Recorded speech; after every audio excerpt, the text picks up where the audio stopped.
Let it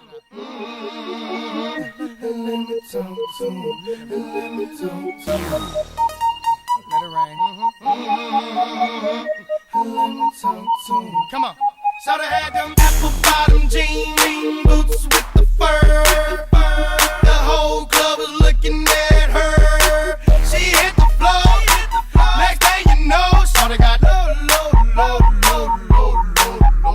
Them baggy sweatpants and the Reeboks with the straps. Turned around and gave that big booty a slam. She hit the floor. Next thing you know, shoulda got low. I ain't never seen nothing that'll make me go this crazy. I'm like spinning my dough. Had $1 million vibe in the body to go. Them birthday cakes, they stole the show. So sexual, she was flexible, professional, drinking Xano. Hi, I'm Maria Kadena, And I'm Katie Veras. and we'd like to welcome you to this week's broadcast of In the News!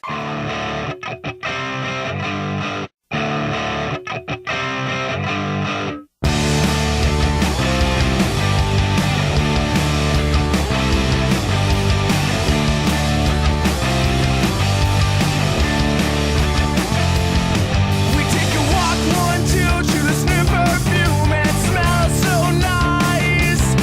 You got your head held high in the cotton time. You can't think twice.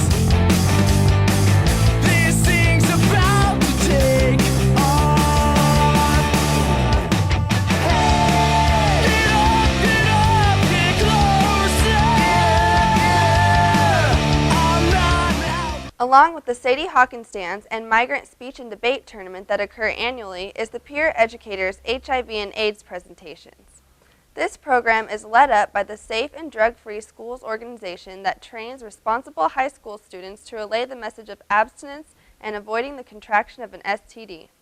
The Peer Educators visited AVID and 9th grade requirement classes last Friday. Field reporter Ashley Jennings spoke with the counselor, Mrs. Wagner, to get some details about the program. Hi, I'm Ashley Jennings with In the News at CHS, and I'm here with Mrs. Wagner, the counselor for all the juniors here at our high school, and I'm going to be talking with her about the Peer Educators program. So Mrs. Wagner, a lot of students have been hearing some rumors about this HIV/AIDS program, and they're not really sure about it. Can you tell them what it is exactly? Sure. The HIV/AIDS Awareness Program, or Peer Educators, is a program through Safe and Drug-Free Schools, and it's a requirement that we teach all 7th and 9th graders about HIV/AIDS awareness. So within this program, we also teach about substance abuse prevention and other sexually transmitted diseases. And what are you hoping for the students to get out of this? I hope that they understand that there are some alternatives to using drugs and having sex, and that it's not necessarily the cool thing to be doing that. So I hope that they get that. Alrighty, thanks so much, Mrs. Wagner. As all of you know, the Sadie Hawkins Dance is taking place at the Rec Center this Friday, March 7th. The center will be exuding an exotic glow as the tropical jungle theme will be expressed by excited dance goers. Also, as many of you know, dozens of giddy young ladies here at CHS spent many hours thinking up ways to ask their guy to the dance, and were relieved when they could finally put those thoughts into action. Field reporter Ashley Jennings spoke with one couple about their pre-Sadie Hawkins experience. Hi, I'm Ashley Jennings with In the News at CHS, and I'm here in the quad talking to Tori Yallo and Ricky Vega.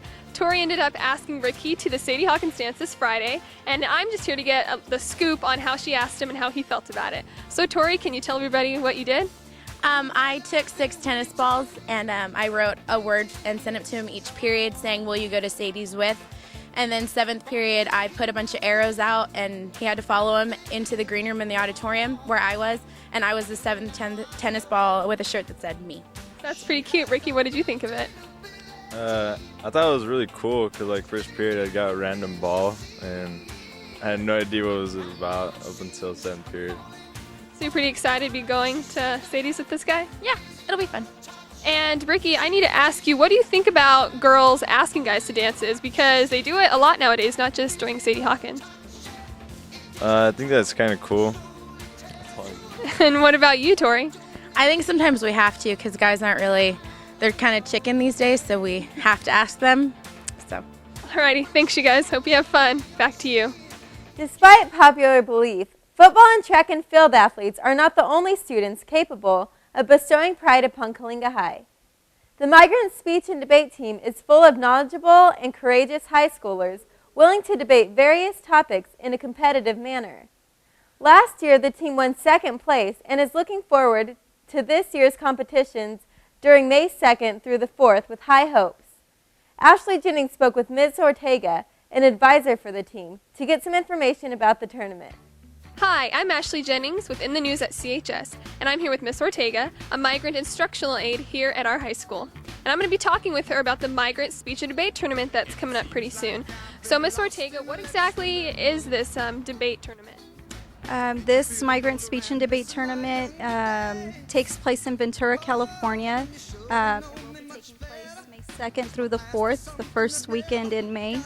And it's a debate tournament where students from all over the state of California who are migrants participate and debate against each other, against other schools. So hopefully we'll be taking 2 teams this year like we did last year.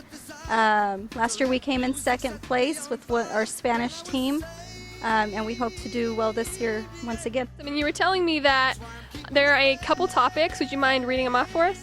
Sure. The Spanish one is the following. Cada ciudadano de los Estados Unidos tendrá un seguro de salud pagado completamente por el gobierno federal.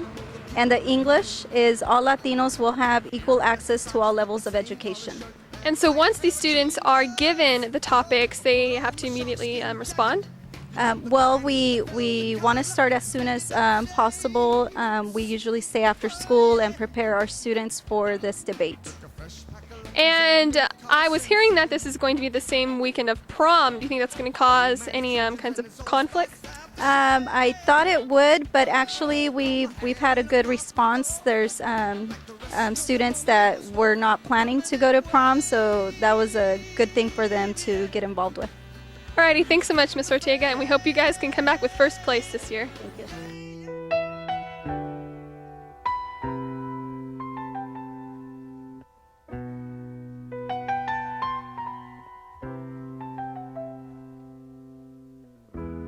The Esler word for this week's In the News broadcast is acculturate, which is defined by being able to accept differences in others to become a productive member in society. In order to portray this word in a memorable fashion, our staff put together a short skit with the help of a talented teacher with a rare talent and its effect on others. Are you kidding me? You can't be serious.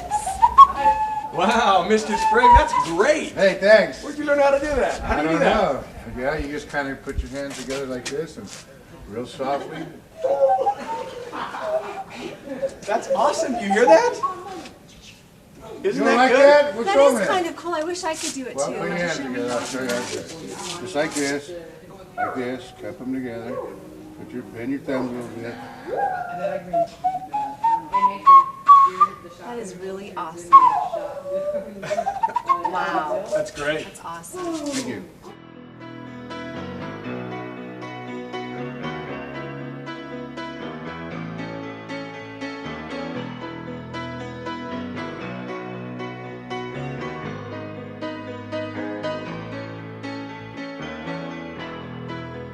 Just a small town girl.